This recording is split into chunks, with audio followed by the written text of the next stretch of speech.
Bien, buenos días a todos. Es de nuestro agrado brindarles una cálida bienvenida en nombre del Comité de Bioética del Hospital Córdoba, a participar ya sea presencial o virtualmente de nuestra conferencia con el título de Ablación y trasplante de palabras y el valor de la comunicación.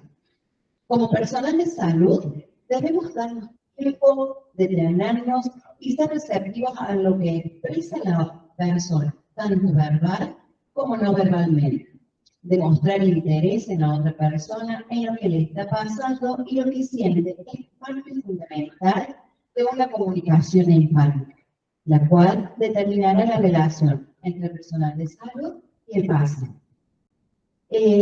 Antes que nada, queremos darle gracias a todos por estar presentes, tanto en cuanto a la presencia, también como a la gente que está a través de virtualmente, a través de la plataforma Meet. ¿Sí? Así que muchísimas gracias a todos. Queremos contar que contamos con la presencia de la doctora María Fernanda Marchetti, médica especialista en pediatría, especialista en cuidados paliativos, magíster y experta en bioética. Es la coordinadora del área de bioética del Ministerio de Salud de la provincia de Córdoba, docente de grado, posgrado de la Universidad Católica de Córdoba, Instituto Universitario de Ciencias Biomédicas de Córdoba. Miembro del Comité de Bioética Clínica del Hospital de Niños de Santísima Trinidad, miembro del Comité de Bioética de la Clínica Reina Fabiola, miembro de la Comisión de Bioética del Consejo de Médicos de la provincia de Córdoba, a la cual invitamos a que nos pueda dar unas palabras de bienvenida. Muy bien, yo también venía a escuchar, no estaba creyendo que hablar por tanta presentación. Simplemente es un placer, ¿no? Cada vez que podemos ir a algún hospital y compartir con cada uno de los comités que forman parte de nuestra red provincial, que tiene 18 comités o comisiones de bioética a lo largo de toda la provincia, entre lo público y lo privado. Entonces, cada vez que se genera una actividad propia dentro de un hospital, nos llena de alegría, porque sabemos el esfuerzo que supone, por eso miro a la gente que forma parte del comité, lo difícil que es llevar adelante actividades. Todos los que trabajamos en salud estamos agobiados, cansados, desbordados. Entonces, generar estos espacios que nos enriquecen son tareas complejas, ¿no? Entonces, celebrar que puedan estar haciendo esta actividad hoy. Y además viene a ser un poco el preámbulo de nuestra Semana Provincial de la Bioética, que inicia del 23 al 27 de octubre, pero que esta actividad forma parte de esa semana, donde lo que hacemos es, cada uno desde su lugar, visibilizar la bioética, entendida como una herramienta cotidiana, una herramienta práctica que nos facilita la tarea de tomar decisiones, ¿no? Es una manera de mejorar la calidad de las decisiones, trabajando todos juntos, ¿no? Aportar una mirada multidimensional para que quienes estamos en salud tengamos un poquito más simple esa tarea. Entonces, solamente agradecer la invitación y las ganas de escucharlos, así que simplemente ese que disfrutemos de esta jornada.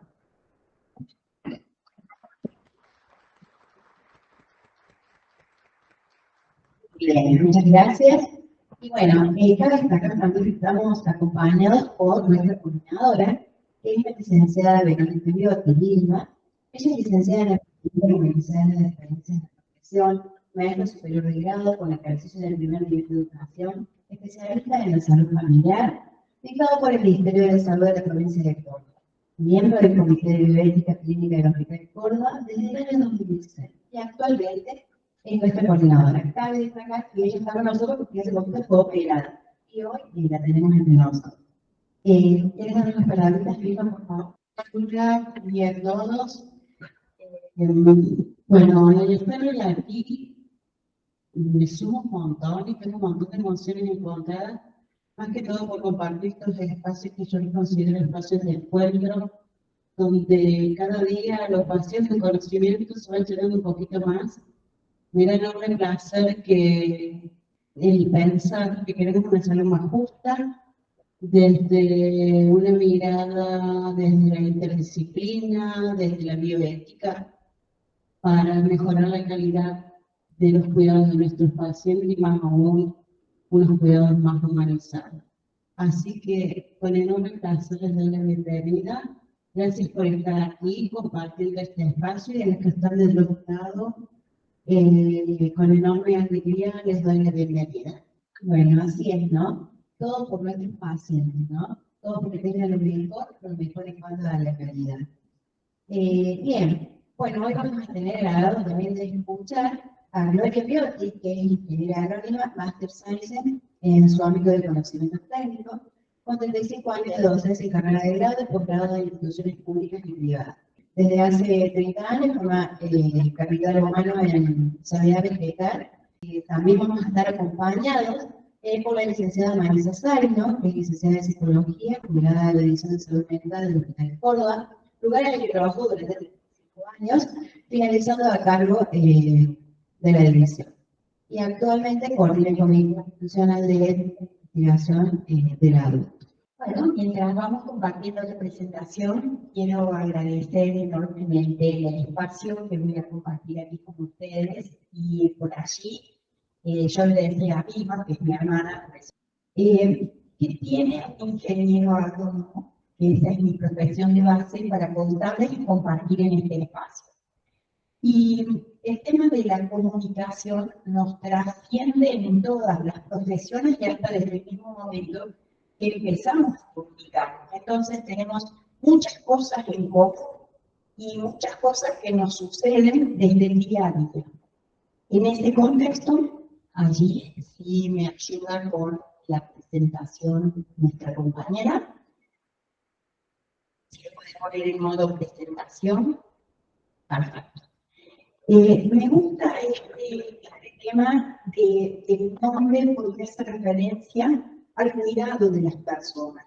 Y cuando hablamos de ablación implantante, estamos hablando únicamente del cuidado que tenemos que tener con las personas. Y en la comunicación, ese cuidado es el mismo. Vamos a disertar aquí con Marisa, y permítanme que le diga Marisa, porque antes de cualquier profesión somos seres humanos. Y empezamos siendo seres humanos. Después nos capacitamos, podemos entrenar desde lo técnico, pero primero somos Marisa y Gloria. Así que cualquier cosa, ustedes saben que los dos somos docentes, cualquier cosa que se les ocurra, levantan la mano y allí, si no es en este momento, después nos acercamos y compartimos este intercambio. Cuando hablamos de la comunicación, siempre empezamos con este esquema básico, que fue el primer esquema o la primera mirada que tuvimos de comunicación. Y en un lugar así, bastante lineal, como ese modelo tradicional que hablamos de un emisor, de alguien que habla, de un mensaje, que dependiendo de qué canal va, hay una decodificación, y un receptor. Y desde ese lugar, ese receptor puede volver a conectarse con el emisor. Es muy de cuenta, pero muy lineal. Y decimos siempre que hay muchas palabras, que hay muchas conversaciones, pero poca comunicación. Y fundamentalmente porque en este modelo básico obviamos la relación. Y las relaciones siempre son eso, relaciones. Y las relaciones se conectan o se suman a través de la comunicación. Entonces, cuando queremos decir que nos comunicamos, tenemos que diferenciar el conversar del comunicar. No son sinónimos. ¿Por qué? Porque en esa comunicación lo fundamental es el llevarnos a la acción, es el conectar con el otro para hacer algo, para hacer que algo suceda.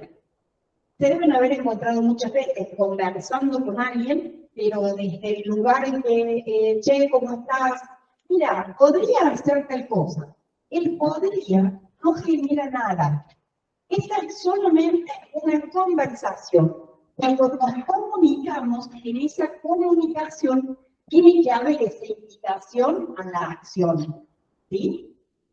Entonces, lo primero que tenemos que discernir es que cuando conversamos, no siempre comunicamos. Toda comunicación puede contener una conversación, pero no toda conversación es comunicación. La comunicación en todo espacio no pasa solamente por lo que yo digo, sino también pasa por lo que el otro escucha. Y ahí es donde ese modelo tradicional de comunicación nos queda corto.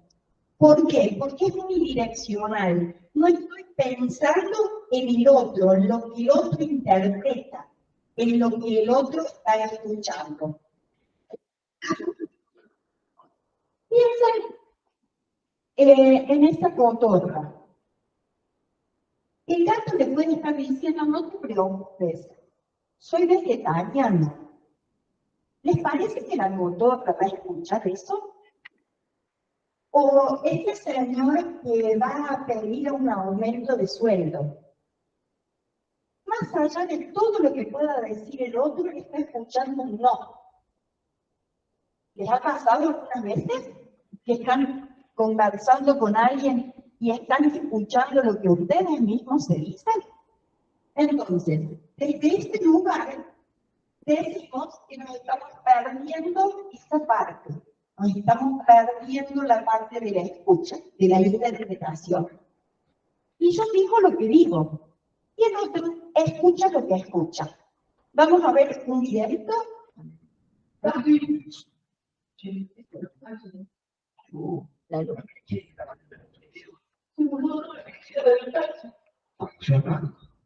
¿Por qué la escuché? Yo no le dije nada. Y espero que le iba a escuchar en casa. A la carita.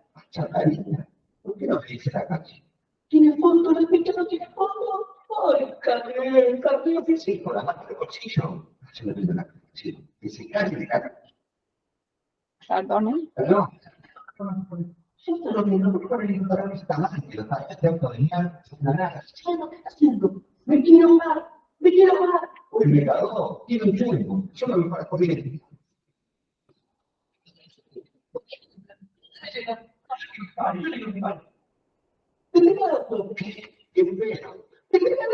No para, no para.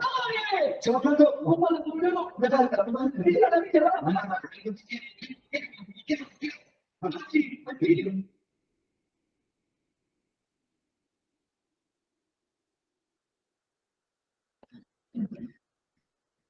Y si ustedes se ponen a pensar y han observado cuántas palabras se dijeron entre esas dos personas. El para, es todo lo que se puede escuchar puesto en palabras. El resto son solamente conversaciones internas. ¿Qué les parece el resultado de esto?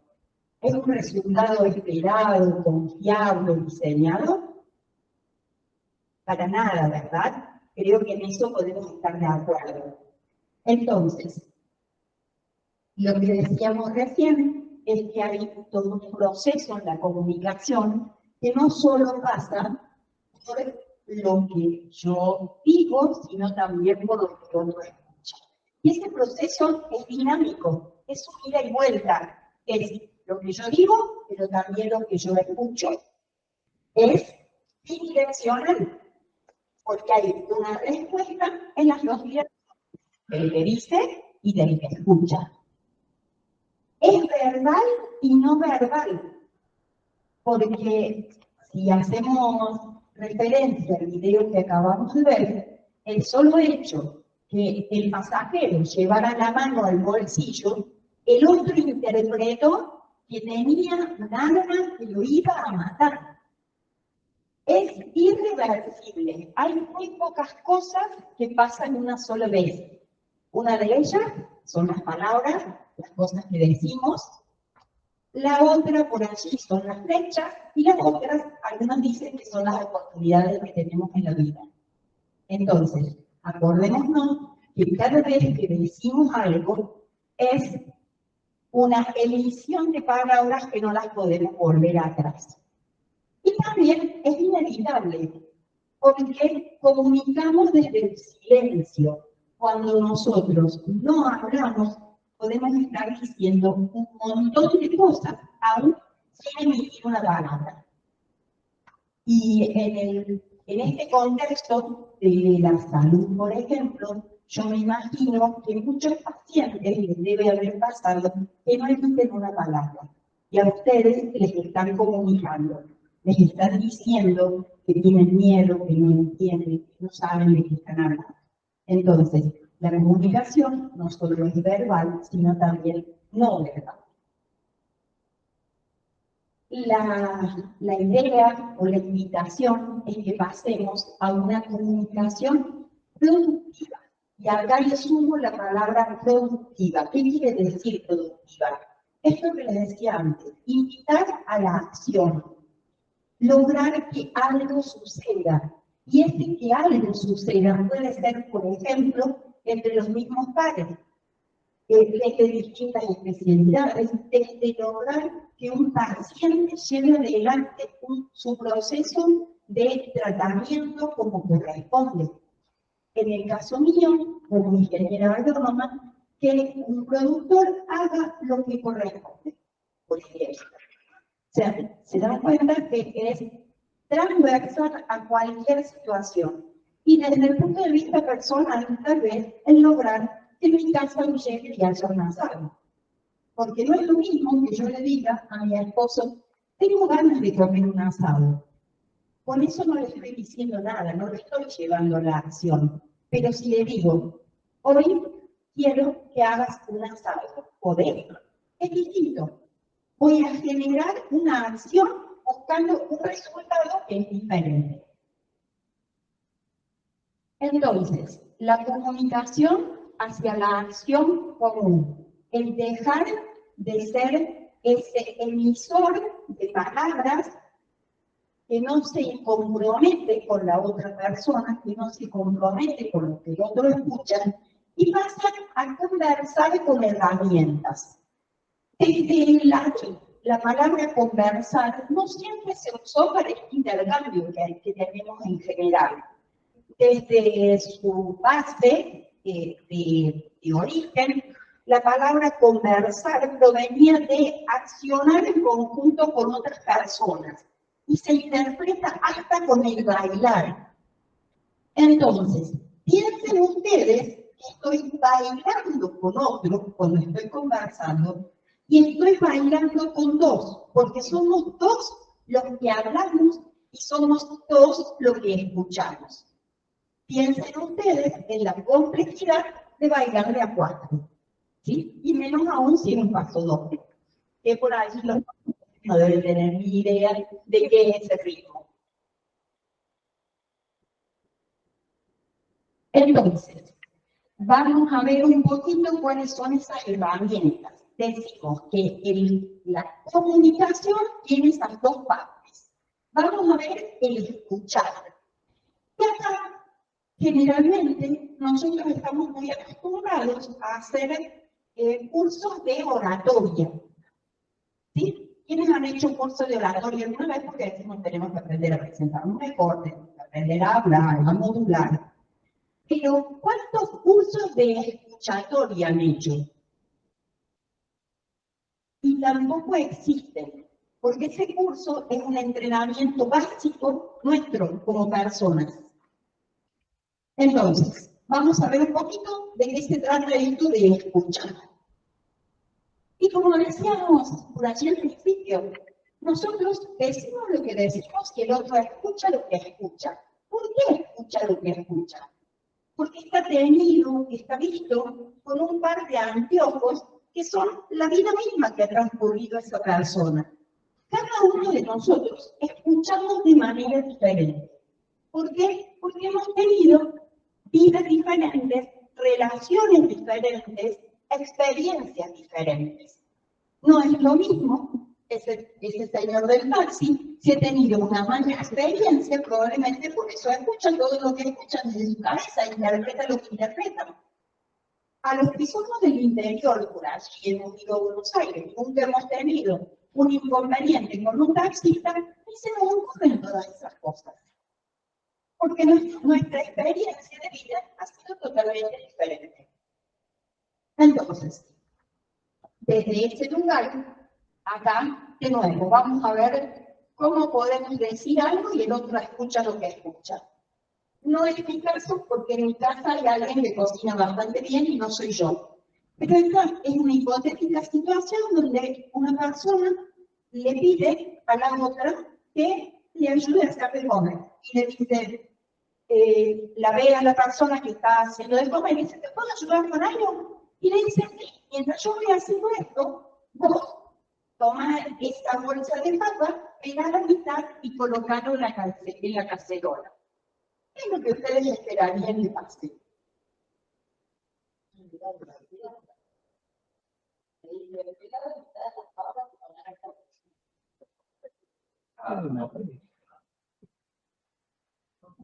¿Qué hice mal? Le pregunta. Ponle la expectativa de la otra persona. Que pegara probablemente la mitad de las papas caían en la bolsa. No te pasa esto.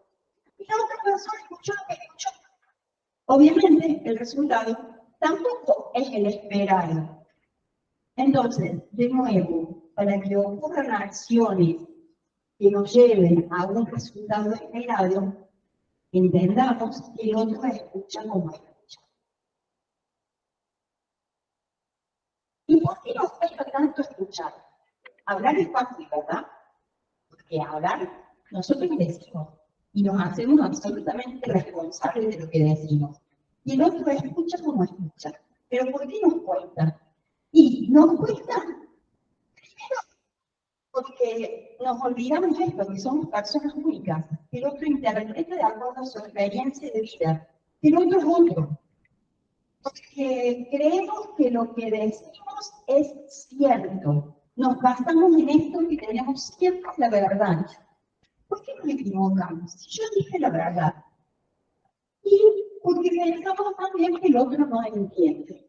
Entonces, estos son esos grandes desafíos que nos tocan desde encontrarme con el otro, reconocer que el otro tiene que escuchar y entender lo que yo quiero que entienda.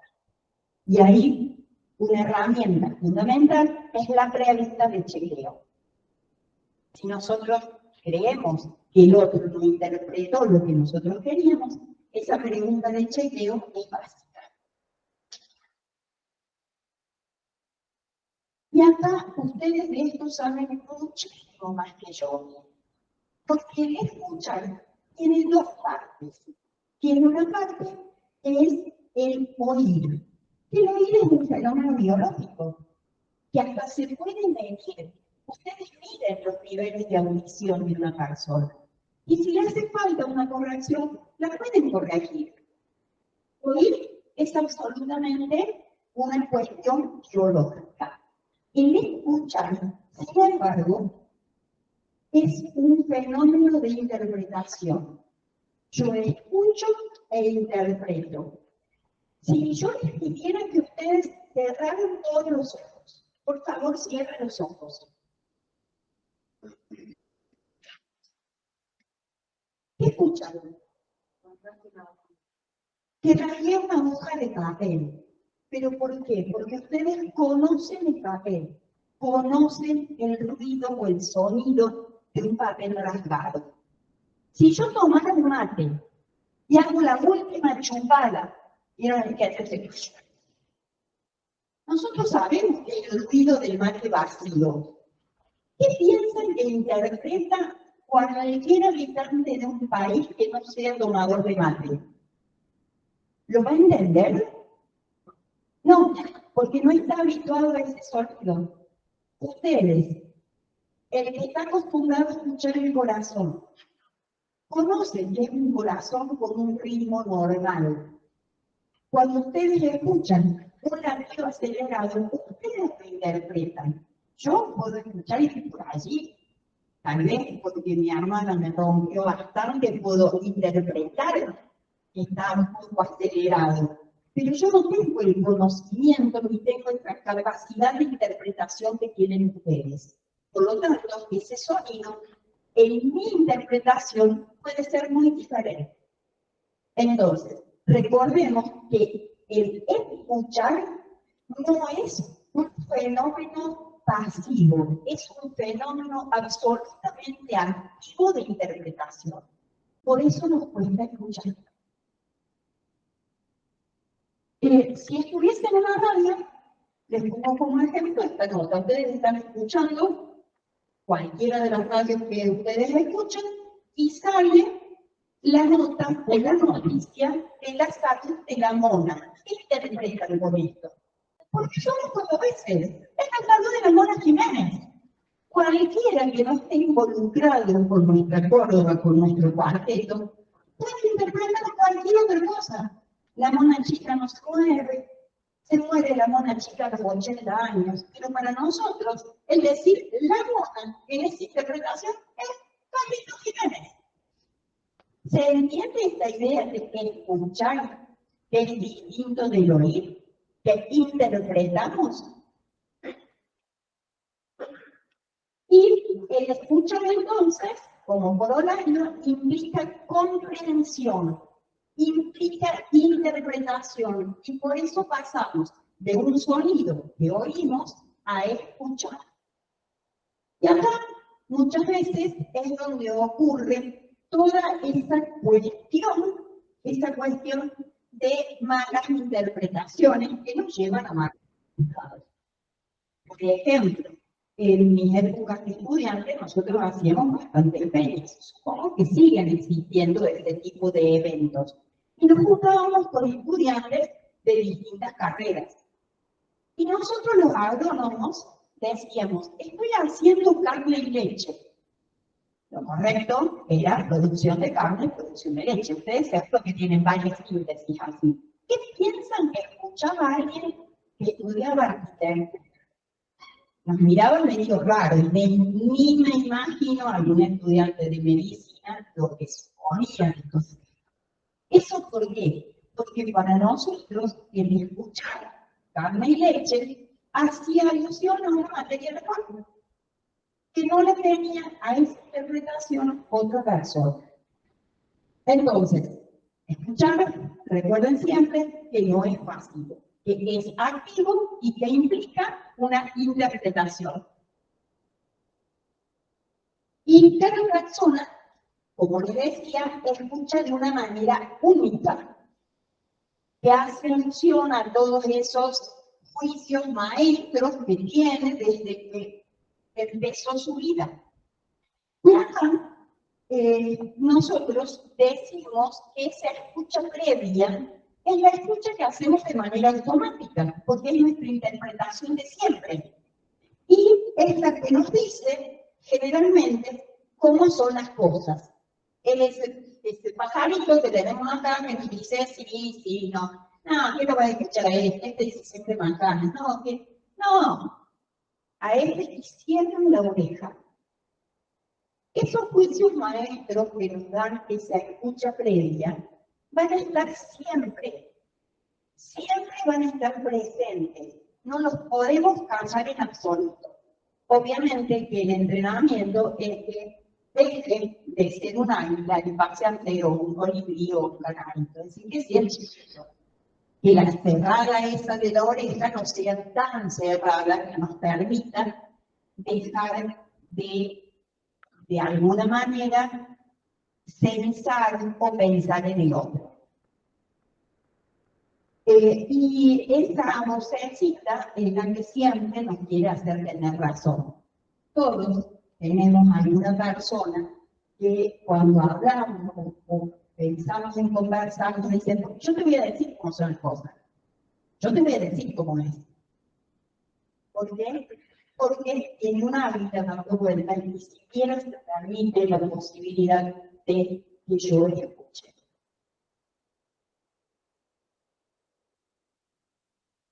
Y acá es donde pasa esto que decimos siempre, que el otro no me entiende. Fíjense que entre lo que yo digo y lo que el otro entiende, hay 9 posibilidades de errar. Porque yo pienso que es lo que quiero decir, después elijo las palabras, creo que digo lo que digo. El otro también tiene una expectativa de escuchar. y cree que va a escuchar tal cosa, pero realmente escucha otra, interpreta y comprende otra, y resulta que después pasa lo que realmente comprende. Entonces, entre lo que escucho y lo que entiendo, pasa todo eso. No es simple. Y pensemos las veces en nuestra vida diaria, decimos algo y nos quedamos pensando, ¿cómo puede ser que no me entienda? ¿Cómo puede ser que yo dije esto y el otro no entendió? Bueno, pasa todo eso en el medio. Dijimos que cualquier conversación tiene dos partes. Tiene un escuchar y tiene un decir. Es lo que nosotros decimos. Acá el planteo va a ser que también nos responsabilicemos de lo que decimos. Que no sea solamente el escuchar. Y cuando decimos de lo que decimos, acá tenemos algunas preguntas que nos podemos plantear para hablar de manera responsable. Pensemos en el qué decir, el para qué decir y finalmente el cómo decirlo. Cuando elegimos el qué decir, seamos responsables de nuestras palabras. Tenemos las palabras que sepamos que estamos cuidando al otro. En el otro siempre hay palabras que son sensibles. Seguramente que todos están por lo menos escuchando alguna noticia de lo que pasa entre Palestina e Israel. Yo el otro día escuchaba a un papá que no sabe dónde está su hijo y decía, ustedes saben lo que significa para nosotros los argentinos la palabra desaparecidos. Entonces, imagínense que yo estoy hablando con esa persona. Si yo pongo esa palabra en mi qué decir, seguramente que voy a generar emocionalidades en esa persona que le van a perturbar en esa escucha. Entonces, cuidado con lo que decimos. Y antes dijimos que también comunicamos con el silencio. Entonces, no solo cuidemos el que decimos, sino lo que no decimos. Porque cuando yo estoy en silencio, ¿qué pueden interpretar ustedes? ¿Qué les parece? ¿Qué puede pasar? Yo me quedo en silencio. ¿Qué piensa el otro? Que no quiero hablar, pero también puede entender que aceptó lo que yo dije. O a veces, el que no puede hablar porque tiene miedo, porque ese miedo lo hizo congelar y no es ni siquiera capaz de preguntar. O puede que no esté de acuerdo directamente, pero tiene todo ese prejuicio de hablar, del que yo voy a pensar si me dice que no estoy de acuerdo, y se lo calla. Pero como se calla, yo digo, che, estoy todo de acuerdo, no le dijo nada. Y vamos para adelante. Y ahí cometemos de nuevo un gran error. Entonces, cuidado con las palabras que elegimos, pero también cuidado con esos espacios de silencio. ¿Para qué? Ese es el mejor equilibrio que podemos encontrar en la vida. Y les diría que antes del qué decir está el para qué decir. ¿Para qué voy a decir esto? Es importante lo que voy a decir. ¿Qué genera en el otro? Y si hablamos de comunicación productiva, el para qué decir puede ser invitar a una acción común a mi colega, puede ser intercambiar opiniones. Si hablo con un paciente, puede ser que sea para que ese paciente entienda de la mejor manera su tratamiento y tenga su mejoría en el plazo más corto posible. ¿Sí? ¿Y cuántas veces han dicho algo y después se preguntaron, ¿para qué lo dije? Ese para qué, más que el qué, es un filtro súper importante y súper interesante. Y a todo esto, no nos tenemos que olvidar el cómo decimos, porque podemos ser impecables en elegir las palabras, podemos tener un para qué muy fuerte, pero erramos rotundamente en el cómo decirlo. Y no solo en el cómo lo decimos, sino también el crear ese contexto en el donde generamos esa conversación. Si yo tengo que generar un espacio de acción con otra persona que es muy importante, y voy pasando, veo la puerta del consultorio abierta y digo, tengo que hacer es no generar el contexto y tener conversaciones en los lugares no adecuados. Eso también lo tenemos que cuidar. Y, como decimos siempre, que no solo hablamos con las palabras, sino que hablamos con el cuerpo. Y cuando estamos conversando, tenemos la manera de estar atentos, de tener esa escucha que es generosa para con el otro, no estar así, bueno, sí, dale, decir que te escucho. Obviamente que no estoy escuchando nada.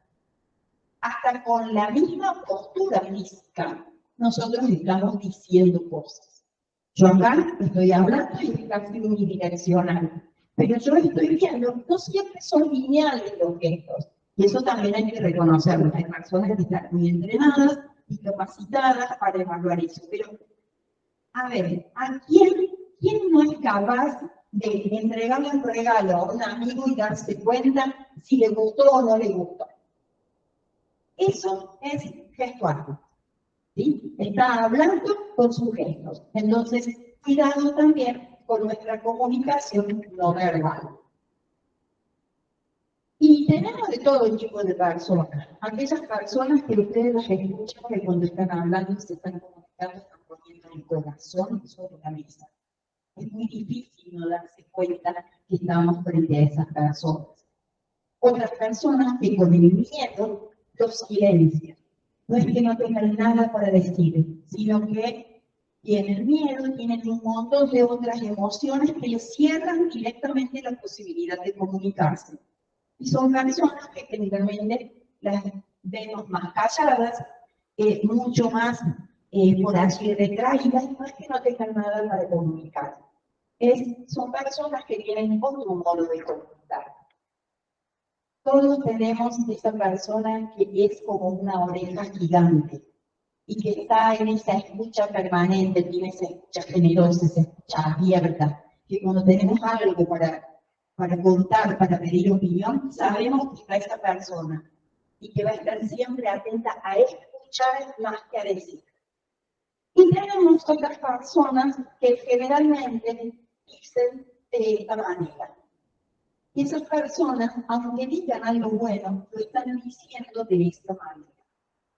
Pero también tenemos que entender que nosotros somos cualquiera de esas personas según el contexto, según la situación y según la emocionalidad en la que estemos transitando, porque nosotros no somos siempre una misma persona, ni tampoco somos la misma persona en el mismo contexto. Entonces, podemos tener todas estas maneras de comunicar según el día, el momento, el lugar o lo que tengamos para decir. Y me gusta mucho esta frase de Maturana que dice: soy absolutamente responsable de lo que digo. Esto que decíamos, del hablar con responsabilidad.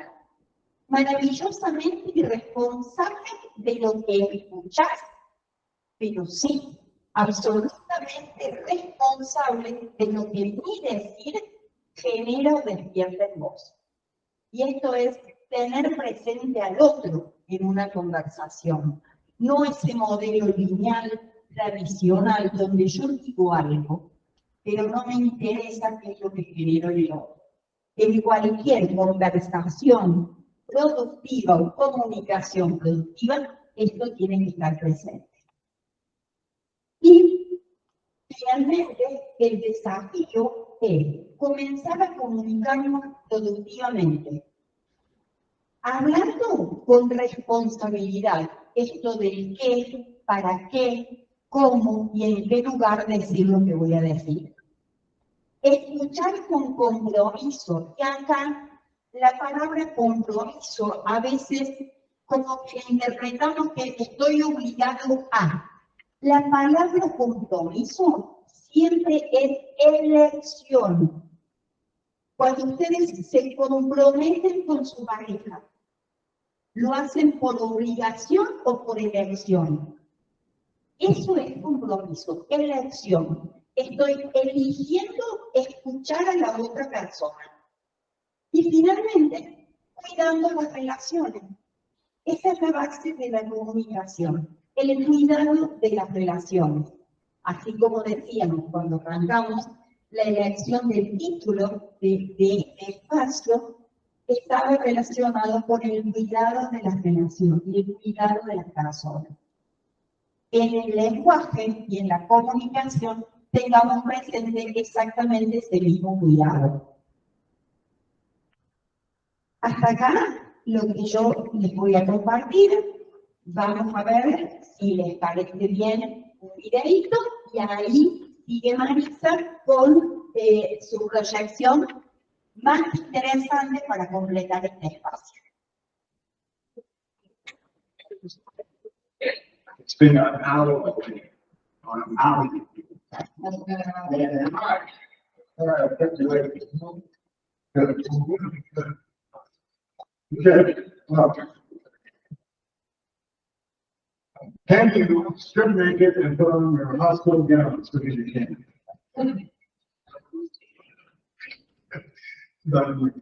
Sure. I'm not gonna let you know. Right. Right. Sure. Girl. Is it? I don't.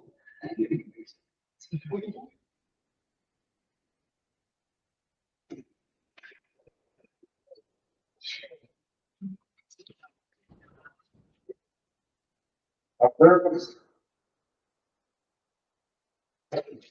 You're gonna have to spend a lot of time learning the Latin names for diseases the patients might have. Now it's time to learn something simpler about them. Patients have their own name. Sarah. Sarah. They feel frightened, embarrassed, and vulnerable, and they feel sick. Most of all, they want to get better. Because of that,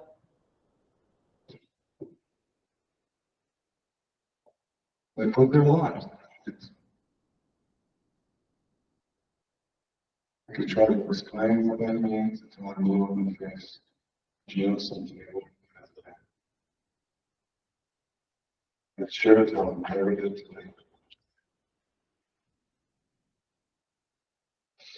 So, for the next 72 hours, for each allocate a particular disease.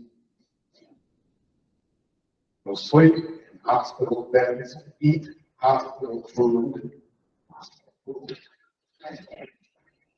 given all the appropriate tests that you will one day prescribe.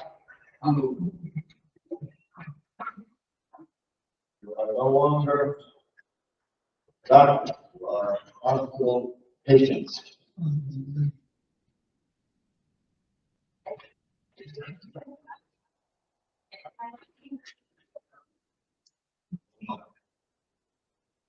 See you around. Hola, buenos días. Bueno, mi nombre es Marisa. Muchos, muchísimos, la mayoría me conoce de acá, del hospital. Agradecidísima al comité de bioética que me convocó para dar charla sobre cómo comunicar malas noticias. Yo, a rigor de decir la verdad, le rompí un par de diapositivas a Gloria. No quiero leer esto porque es lo que recién cito. Esta es una película que se llama El Doctor, una película del año 1991, en donde un médico pasa a ser paciente y después de esta vivencia tiene un replanteo, ¿no?, acerca de cómo había sido su rol cómo se habían comunicado siempre, cómo han establecido las relaciones con sus pacientes. Es una película que en realidad da para el título de esta jornada de hoy, que es Ablación y trasplante de palabras. Y uno cuando piensa en ablación y trasplante de palabras, la próxima es ablación. ¿Qué sacamos?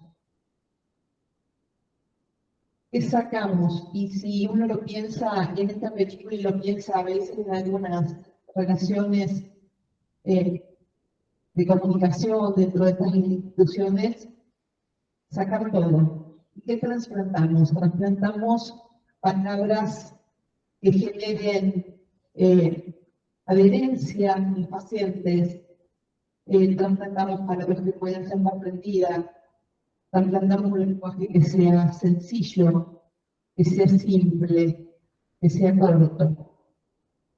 Sobre todo que el paciente lo pueda entender. Entonces, desde ahí es donde les digo, le tomo esta diapo a Gloria, en donde dice, bueno, a ver, pensemos entonces en la comunicación productiva, y que nuestro desafío es comenzar a utilizar esta comunicación productiva, donde el qué decir, el cómo decirlo y el para qué decirlo, asuman la importancia que tiene que tener.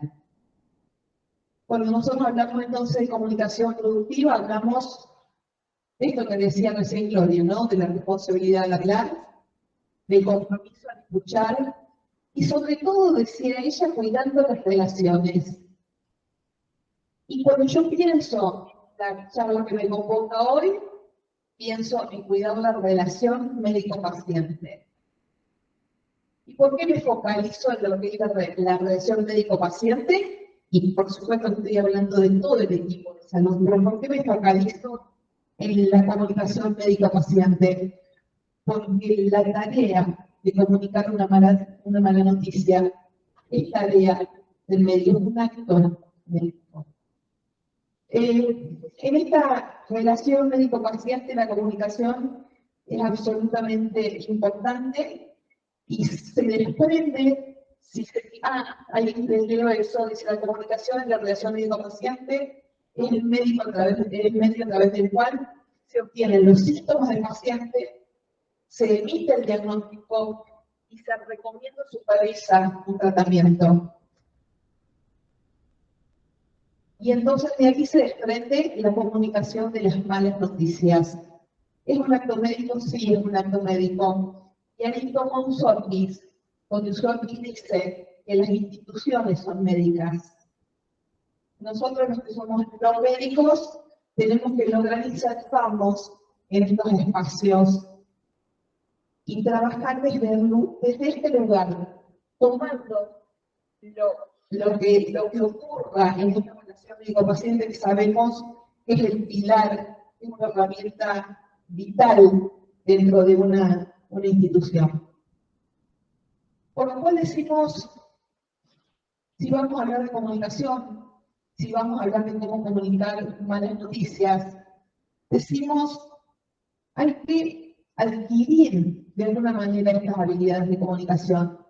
La universidad nos la enseña, la aprendemos ahí, nos dicen cómo comunicar y cómo comunicar malas noticias.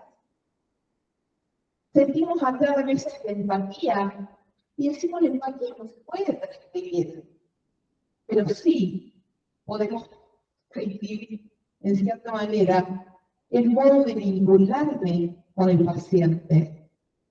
Un poquito esto de tratar de pensar qué está experimentando este paciente cuando yo estoy comunicando este diagnóstico. Y entonces, ¿es fácil comunicar malas noticias? No, no es fácil. En realidad tiene como ciertas características importantes. Esto que les decía recién, la empatía en realidad no se puede describir. ¿Pero qué es la empatía? En realidad la empatía es esta habilidad social que se relaciona con la actitud de imaginar y incluir lo que otro podría estar pensando, sintiendo, sin emitir juicios de valor o prejuicios. Es una virtud esencial en la práctica de la medicina, el beneficio de la participación activa del enfermo. Fíjense ustedes que habla de participación activa del enfermo y el logro de una curación más rápida y trascendental. ¿Saben por qué? Porque cuando en realidad el paciente o los familiares participan de esta comunicación, se ha visto que se logra una mayor adherencia terapéutica, una mejor calidad de internación en el paciente y una mejor forma de resolverlo y adaptarse a esta nueva situación. ¿Dónde aprenden los médicos a comunicar las noticias? Decimos que en la facultad esto está como bastante dibujado, si se quiere, ¿no? ¿Saben de dónde aprendemos? Lo aprendemos con los pacientes. Los pacientes son nuestros maestros. En esto que explicaba recién Gloria, el silencio de un paciente nos dice, el enojo de un paciente nos está diciendo, el llamar a su familia, el no llamar a su familia, la comunicación verbal y la comunicación no verbal. No pudimos pensar en un protocolo rígido y estructurado, porque, por ejemplo, la emoción que atraviesa todo el proceso, no tenemos que pensarlo antes, o durante, o después de darle la comunicación al paciente. Cuando se pensó en la comunicación de malas noticias, se pensó desde la disciplina de la oncología, porque se pensó mucho más en el paciente terminal.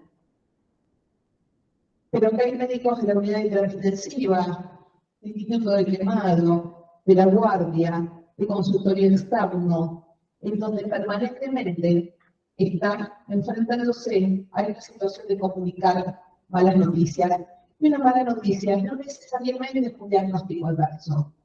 No solamente significa una enfermedad terminal o aquella que da asociada a la muerte, sino a lo mejor es decirle a un adolescente que no va a poder hacer más su deporte favorito, porque a lo mejor tiene un soplo.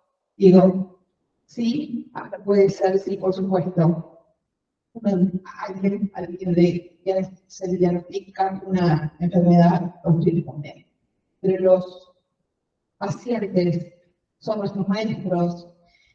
Quienes hayan visto esta película van a ver que en algún momento el médico dice, los médicos, en algún momento vamos a ser pacientes, ¿sí?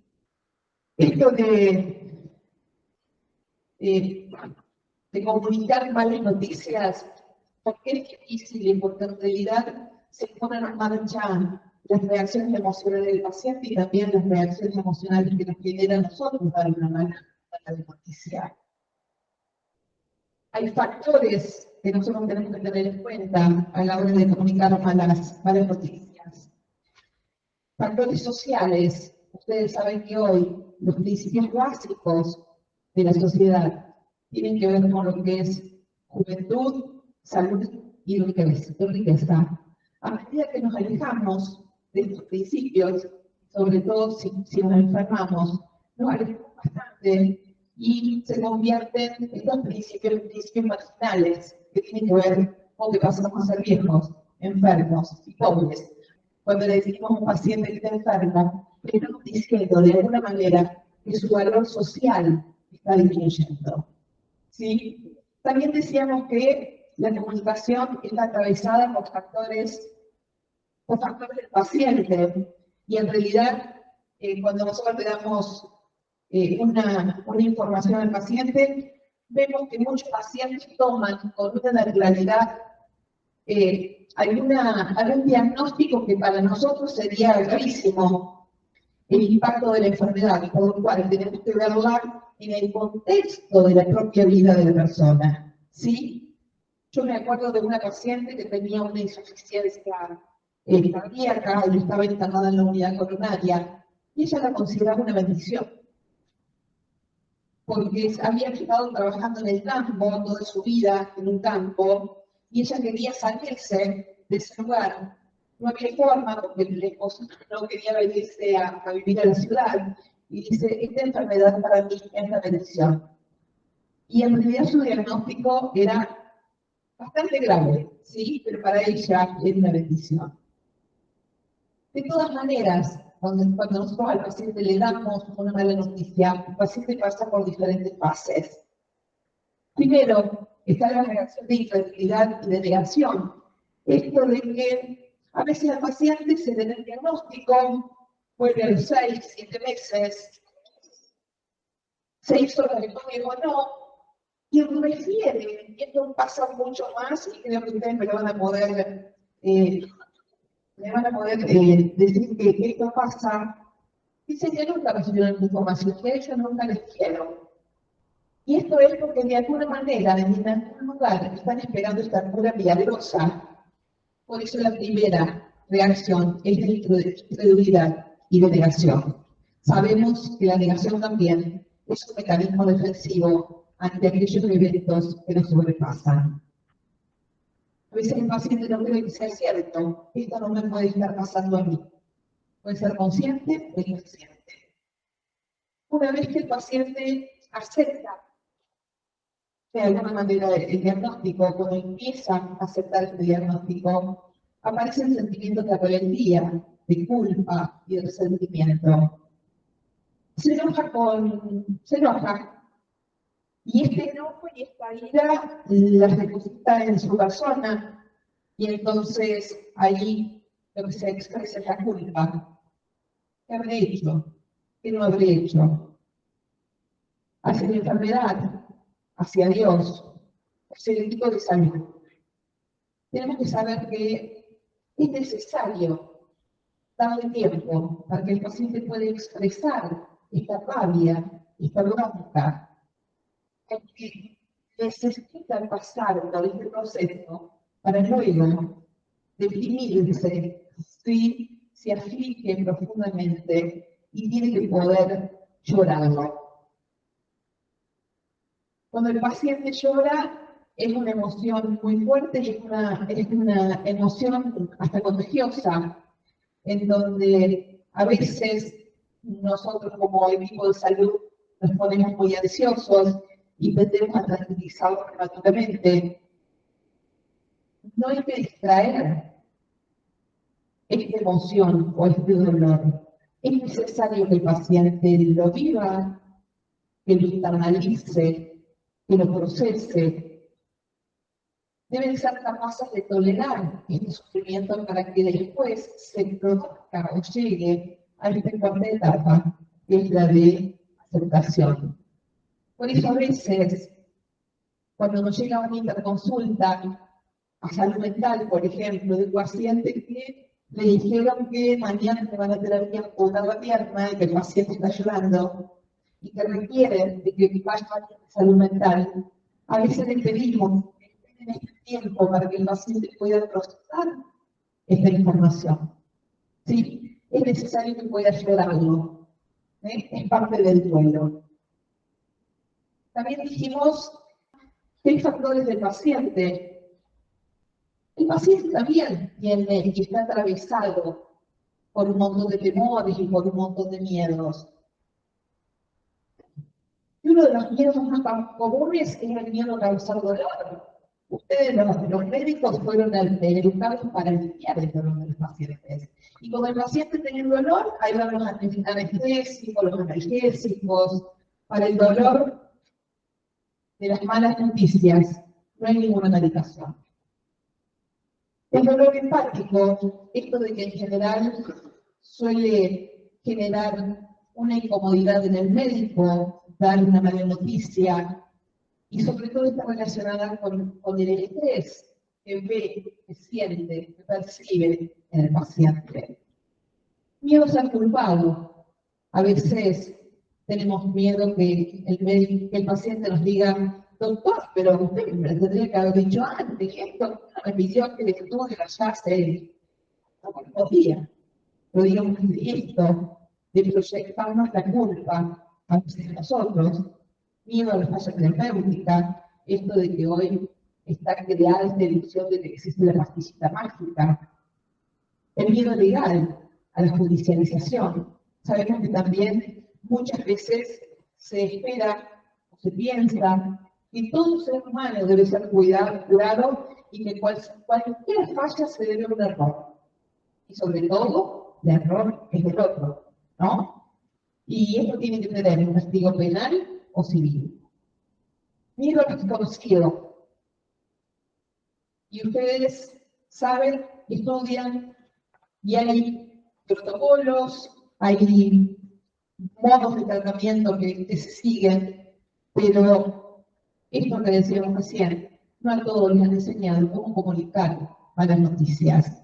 Miedo a decir no sé. Esto de que a veces yo escucho y sé que en algunas patologías sí es así. Tengo que decir, de poder decir no sé. ¿Y cuánto tiempo me queda de vida, doctor? No sé. Porque a veces, de 6 meses, 1 año, 2 años, 3 años, condicionan. Porque el diagnóstico o la palabra del médico a veces actúa como una droga eficaz o ineficaz. Yo tuve una paciente que a los 50 años lo operaron de un linfoma y le dijeron que iba a vivir como hasta los 80 años. A los 80 años, porque esa era su sentencia de muerte. ¿Sí? Y algo que se lo dijeron hace 30 años, hoy lo actualiza. Entonces digo, fíjense cuán importante es la palabra muchas veces, o quién lo dice y en el contexto que lo dice. Miedo a expresar las emociones. Sabemos también que están formados para, de alguna manera, estar con calma para poder pensar de forma clara, lógica. Entonces, cualquier reacción emocional a veces se considera como un acto no profesional. Miedo a la propia muerte también se pone en marcha cada vez que comunicamos una mala noticia, consciente o inconscientemente.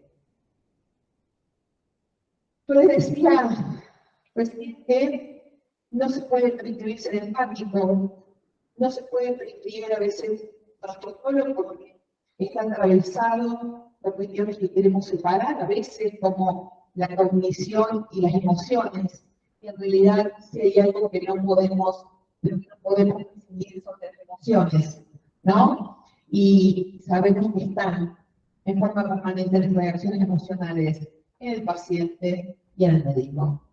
Pero sí, quiero contarles acerca de este modelo de 6 pasos de Robert Hoffman, en donde habla de más o menos cómo hacerlo. Si ustedes me preguntan, hay cientos de protocolos, ¿sí? Cientos. Yo les voy a contar en 6 pasos. En la etapa 1, preparándonos para empezar. Lo principal acá es no distraerse. ¿Qué quiero decir con no distraerse? Pensar que vamos a tener que contar con un tiempo para el paciente. Que no vaya a sudar de teléfono, que en lo posible no me vengan a golpear la puerta, que no me vengan a buscar, que no me tengan que ir a revisar de sala. ¿Sí? No distraernos. ¿Dónde? En un lugar privado, lo más privado que se puede. Cuando digo lo más privado que se pueda, ustedes me van a decir, pero Marisa, conocés este hospital, sabés que no hay lugares privados.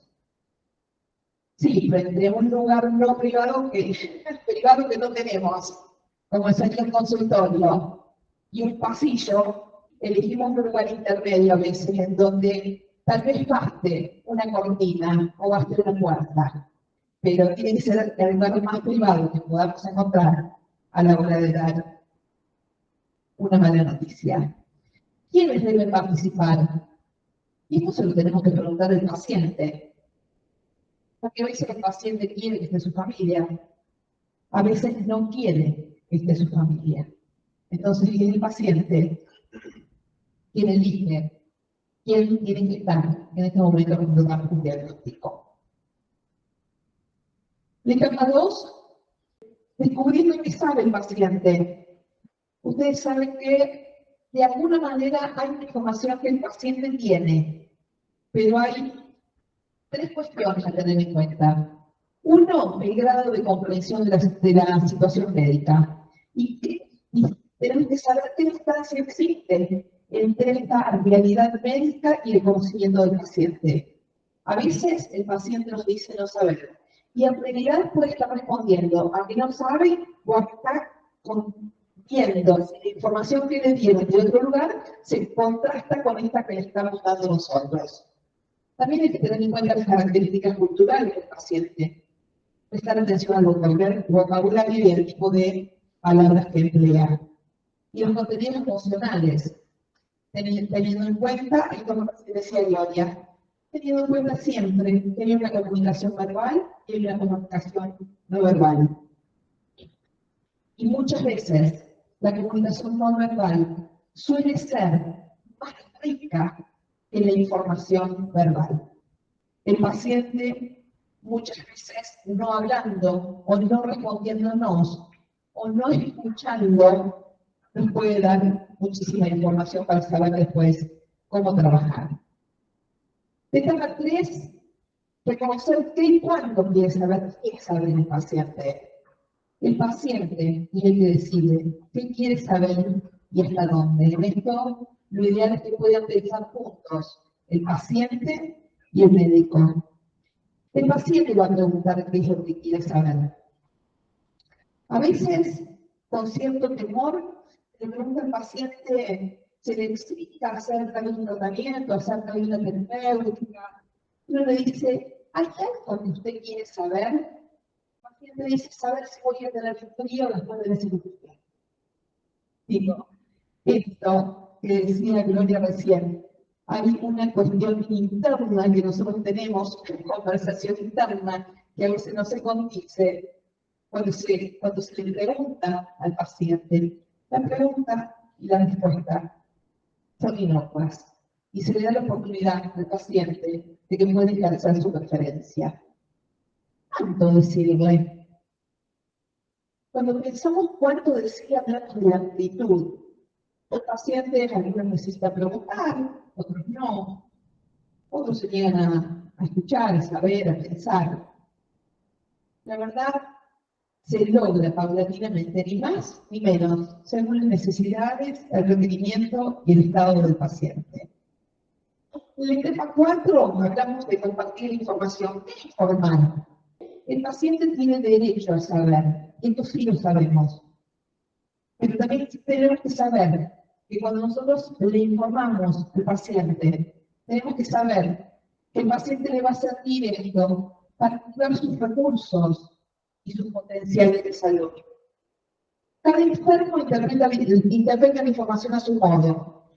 Esto que les decía recién, la información de su diagnóstico le puede significar o puede utilizarlo como castigo, como gratificación, como búsqueda de automutilación, como beneficios, como demanda de amor y cuidados. ¿Qué informar? ¿Qué contenido? Genéricamente se trata de comunicar el diagnóstico, nombrar la enfermedad, el tratamiento y el pronóstico. Uno de los riesgos que corremos en esta etapa es la de utilizar mucha información técnica. Tiene que ser en un lenguaje comprensible. El paciente lo tiene que comprender.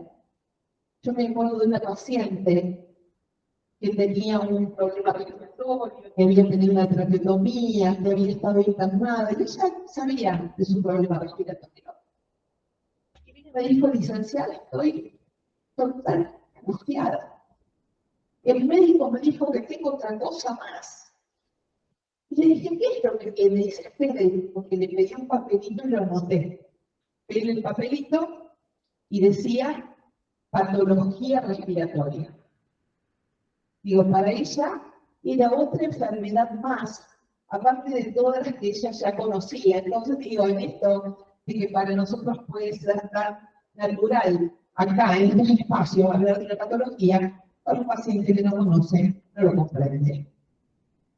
¿Para qué informar? Se informa para esclarecer, para aclarar dudas, para anticipar momentos, porque a veces lo que menos queremos es que el paciente tenga un acto médico inesperado, ya que estos pueden ser declarados de confusión, de angustia, de ansiedad o de estrés. ¿Cómo informar? El cómo informar se refiere a la forma, y por supuesto que acá va a estar el estilo personal del médico, ¿no? Enfatizar lo importante. ¿Qué es lo más importante? Aquello que lo remita a una información clara, precisa, y muchas veces tomando algún término del lenguaje del paciente y devolvérselo, porque de esta forma lo va a poder entender. Sí, siempre cuando nosotros comenzamos con una frase, con una comunicación de malas noticias, tenemos que tener ya un objetivo y una meta bastante clara de cómo se lo vamos a transmitir, y sobre todo esto tiene que ser una oración bastante simple y breve. ¿Cuándo informar? Depende. Si es programado, podemos tomarnos el tiempo, si es urgente, que comunicarlo en el momento. La etapa 5, respondiendo a las reacciones del paciente. Y cuando hablamos de respondiendo a las reacciones del paciente, vemos que hay 3 criterios básicos. Uno es el de la aceptabilidad social, otro es el de la adaptabilidad y otro es el de la reparabilidad. Cuando hablamos de la asertividad social, pensamos que cuando le damos el diagnóstico al paciente, y por ahí este paciente puede estar no cualquiera, la reacción del paciente es realmente aceptable. Digo, llorar es aceptable, romper las cosas no es aceptable. Por lo cual acá, digamos, sí tendremos que realizar alguna intervención para que el paciente sepa que esta actitud es inaceptable. Cuando hablamos si la reacción del paciente es de adaptación, esto es parte de la solución o es un problema más. Y cuando hablamos de la reparabilidad, digo, ¿qué vamos a reparar? ¿Es modificable? Si aumenta la ansiedad del paciente cuando nosotros le damos la información, ¿existe alguna otra intervención que pueda ayudar? Ahí tenemos que pensarla. Y vamos a estar en etapa 6, cuando habla del plan del futuro. En este punto de vista, en este punto de entrevista, perdón, según el tipo de la mala noticia, el paciente puede sentirse abatido, confundido. Está el médico para que le aclare esta confusión y pueda reorganizar sus cosas a futuro. Es el médico el que le va a dar esta perspectiva de todo que se encuentra a su lado. Por eso el médico, en este caso, debe poder escuchar, aceptar las opiniones del paciente y de la familia, demostrar la sensibilidad y el tiempo para poder escucharlo, para poder escuchar temas conflictivos que al paciente le interese tratar en este momento. Reducir la incertidumbre, desarrollar explicaciones comprensibles, desarrollar a veces un plan conjunto, planificar los pasos a seguir, establecer planes de contingencia de aquello que puede suceder y aquello que puede suceder, y hacer una síntesis final. En esto tenemos que saber que hay, no se lo voy a explicar ahora, pero más a la próxima, pues no sé si muy largo me parece, que hay modelos de relación médico-paciente que son especiales y específicos, como son estos 4 modelos de los que habla ahí, que es el modelo informativo científico, que es aquel que de pronto detalla el diagnóstico, la terapéutica, los riesgos y los beneficios. El modelo interpretativo, donde él explica los riesgos, los beneficios, esclarece los valores del paciente en la toma de decisiones. El modelo deliberativo participativo, en donde la comunicación es activa y bidireccional. Y el modelo paternalista o sacerdotal, que es unidireccional, y en donde el médico se posiciona en este lugar en donde el paciente consciente a la propuesta del médico, creyendo que es lo mejor. También hay cuestiones de los pacientes.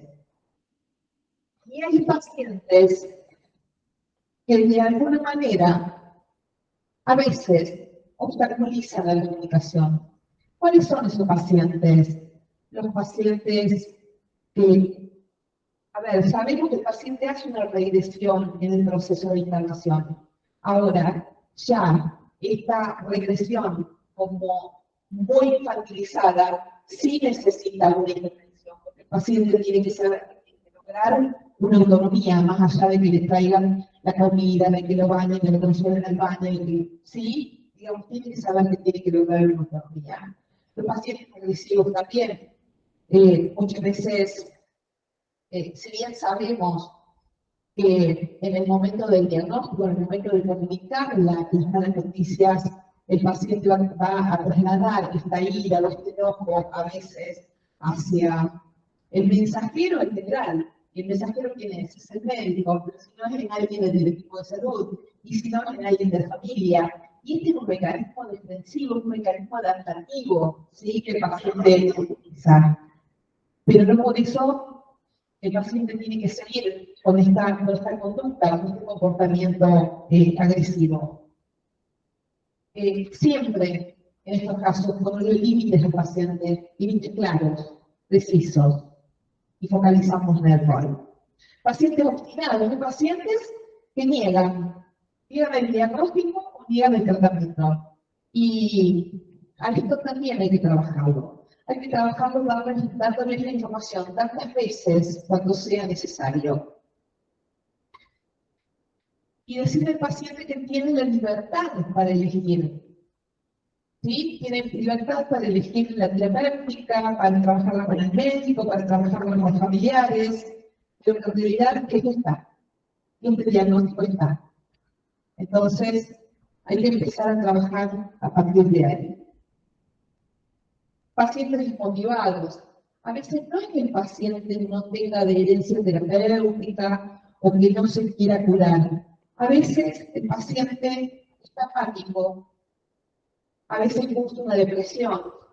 Y entonces, cuando el diagnóstico puede esperar, ¿sí? Digamos, cuando la terapéutica puede esperar, a veces es necesario pensar que intervención profesional con el reporte de salud mental hasta que el paciente pueda, digamos, ponerse en control y adherir terapéuticamente al tratamiento. Después están los pacientes incurables, los pacientes incurables que Marí los llamó como los pacientes de carpeta gruesa. Son estos que van de un lugar a otro buscando respuestas, buscando diagnósticos. Se parecen mucho a aquellos pacientes, o pueden ser homologables a aquellos pacientes que se describen con el síndrome de Duchenne, no sé, en donde a veces el paciente, de alguna manera, hay un beneficio secundario en estar enfermo y en no curarse. ¿Sí? Hay que trabajar también esto.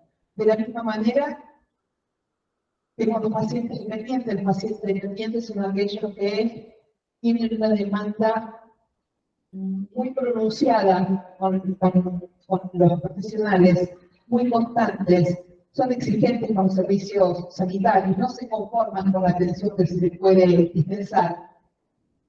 Otra vez, el profesional tiene que poner los límites y en algunos casos, con algunos pacientes, hasta es la mejor opción es a veces derivarlo con otro profesional.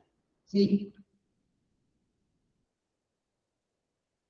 No, esto, no tenemos que pensar que la emoción o las reacciones emocionales se ponen en marcha en el momento de dar una mala noticia, sino que tenemos que saber que lo emocional recorre al paciente y al profesional, siempre y en todo momento.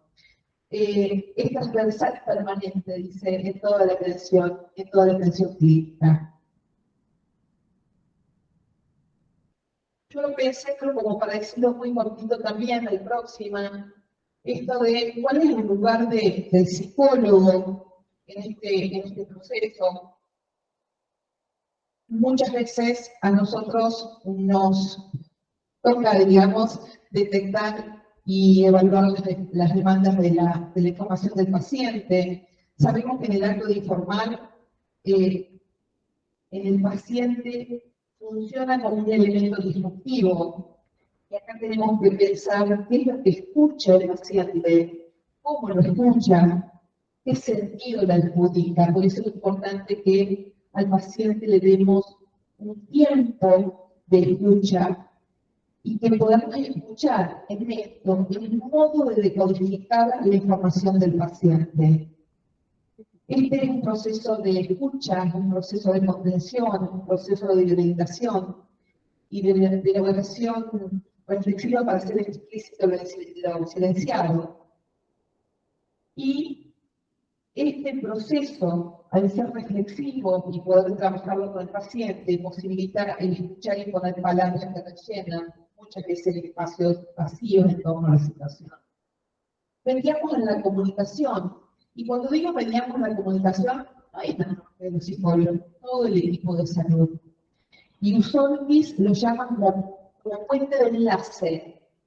Entonces, el personal de enfermería es el puente de enlace, porque se considera que es el personal que tal vez sea el que más tiempo está con el paciente. Y entonces es el profesional de enfermería que más conoce acerca de las circunstancias, la historia, la familia.